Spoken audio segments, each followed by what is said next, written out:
कुछ दिन पहले मुझे पाकिस्तान के शहर फैसलाबाद से किसी मोहसिन नाम के व्यक्ति का ईमेल आया, जिसमें वो किसी जिन्न के बारे में बता रहे थे जिसने उनका पूरा परिवार तबाह कर दिया।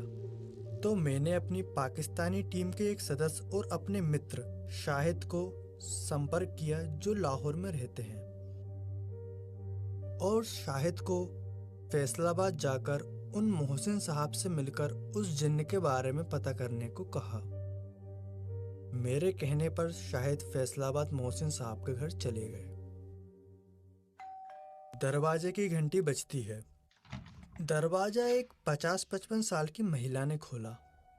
वह महिला बोली, जी बोलिए, किनसे मिलना है आपको?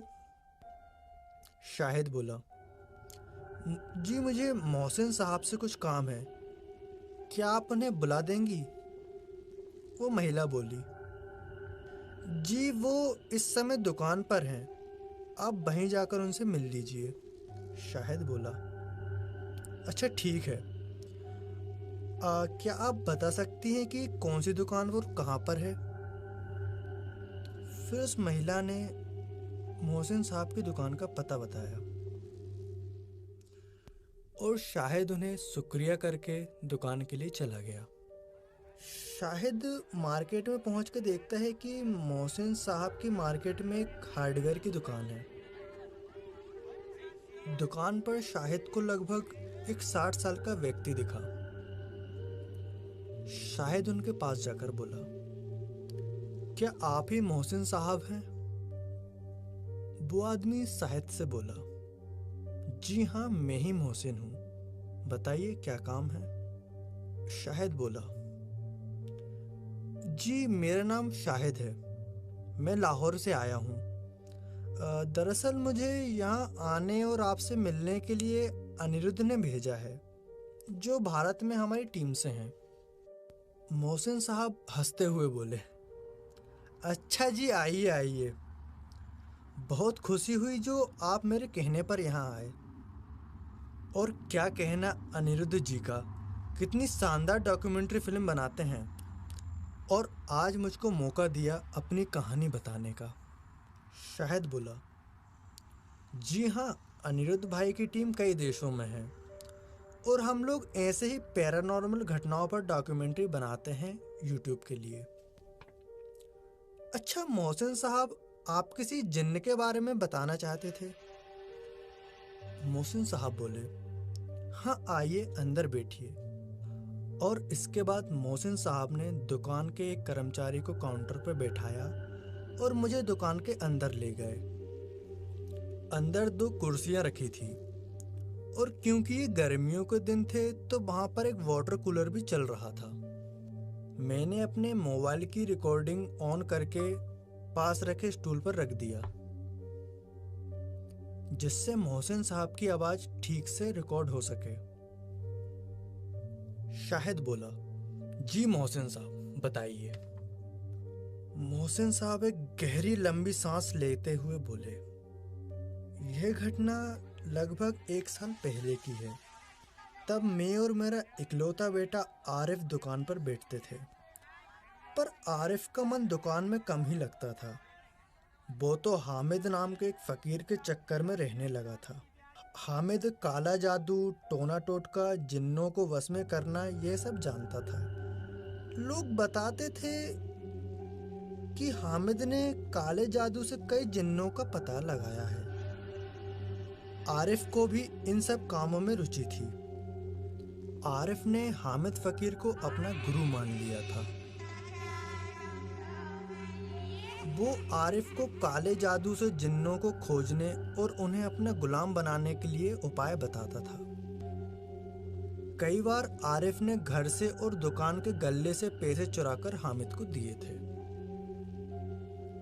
हम सभी ने उसे बहुत समझाया कि बेटा इन सब बलाओं से दूर रहे, ये सब बलाएं बहुत खतरनाक होती हैं, पर वो तो किसी की कोई बात सुनता ही नहीं था। फिर एक रात आरिफ घर आया, बहुत घबराया हुआ था। उसके हाथ में कोई चीज थी जिसे उसने काले कपड़े में लपेट कर रखा हुआ था। वो सीधा ऊपर अपने कमरे में जाते जाते बोला, अब्बू अम्मी दरवाजा अच्छे से बंद कर लो और कोई भी आए तो दरवाजा बिल्कुल भी मत खोलना। इतना कहकर वो ऊपर अपने कमरे में चला गया। हम हैरान थे कि आखिर हुआ क्या। हमें कुछ समझ में नहीं आ रहा था। जैसे तैसे वो रात कटी और सुबह जल्दी आरिफ उसी चीज को जिसे उसने काले कपड़े में लपेट कर रखा था उसे लेकर सीधा बाहर चला गया। हमने पूछा, बेटा इतनी सुबह कहाँ जा रहे हो? तो आरिफ बोला, अब्बू अम्मी कोई भी आए तो दरवाजा मत खोलना, बस इतना बोलकर वो चला गया। हम उसके लिए परेशान थे, पर हमें कुछ भी समझ में नहीं आया कि आखिर क्या बात है और आरिफ को क्या हो गया। इसके बाद लगभग 10 बजे तक मैं भी नाश्ता करके दुकान के लिए तैयार हो गया। तभी हमारे दरवाजे पर जोर से दस्तक हुई। हम घबरा गए कि आखिर कौन आया है जो इतनी जोर से दरवाजे को पीट रहा है। मेरी पत्नी दरवाजा खोलने के लिए जा रही थी, तभी दरवाजा तोड़ के एक आदमी अंदर आ गया। उसने शर्ट पैंट पहन रखे थे और वो 6.5-7 फुट का बड़ा ही भयानक आदमी था। वो आदमी गंजा था और उसके चेहरे पर काली घनी दाढ़ी थी और आंखें गुस्से से एकदम लाल थी। मैं उसे बाहर करने के लिए उसकी तरफ गया तो उसने मुझे एक धक्के से दूर गिरा दिया। मुझे मेरी बीवी ने उठाया। हम दोनों बहुत डर गए थे। आखिर ये आदमी कौन है और हमसे क्या चाहता है? फिर उस आदमी ने हमारी तरफ देखते हुए बड़े ही गुस्से में बोला, मेरा हीरा कहाँ है? कहाँ छुपाया है मेरा हीरा? हमें तो कुछ भी समझ में नहीं आया। फिर वो सीधा हमारे किचन में चला गया और सारे बर्तन और डब्बे खोलकर नीचे फेंकने लगा। वो लगातार गुस्से में बोले जा रहा था, मेरा हीरा कहाँ है? कहाँ छुपाया है मेरा हीरा?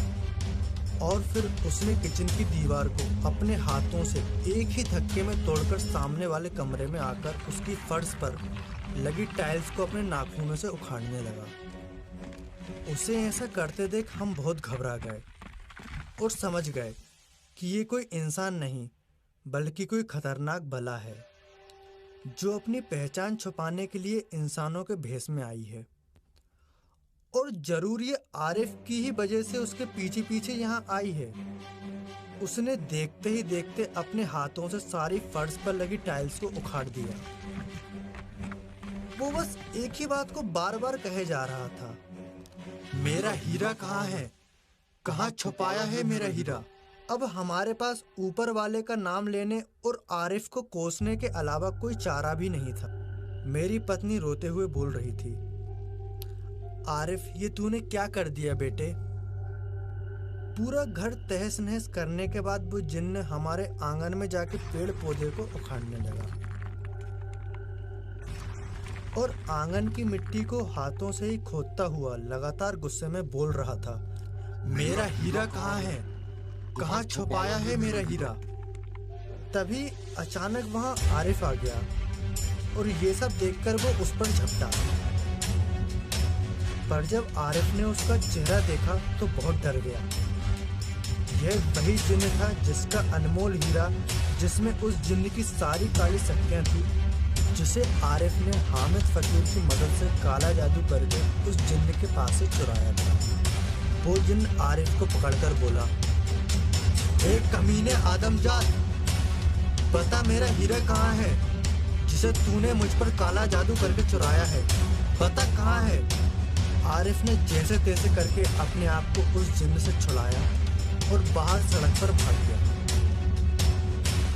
पर आरिफ आखिर कब तक जिन्न से बच पाता? जिन्न भी उसके पीछे भागा और पल भर में आरिफ को सड़क के दूसरी तरफ से पकड़कर अपनी एक तरफ के बाजू में चपेटकर सामने से आ रहे ट्रक के सामने उसे फेंक दिया।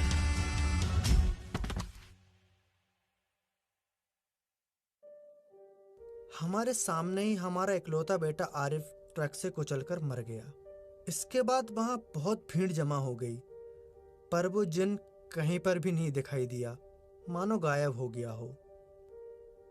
शाहिद को ये सब बात बताकर मोहसिन साहब की आंखों में आंसू आ गए। तो दोस्तों, ये थी मोहसिन साहब की अपनी कहानी। कैसे आरिफ के गलत संगत और लालच ने उसकी जान ले ली और अपने माँ बाप को इस उम्र में बेसहारा कर दिया।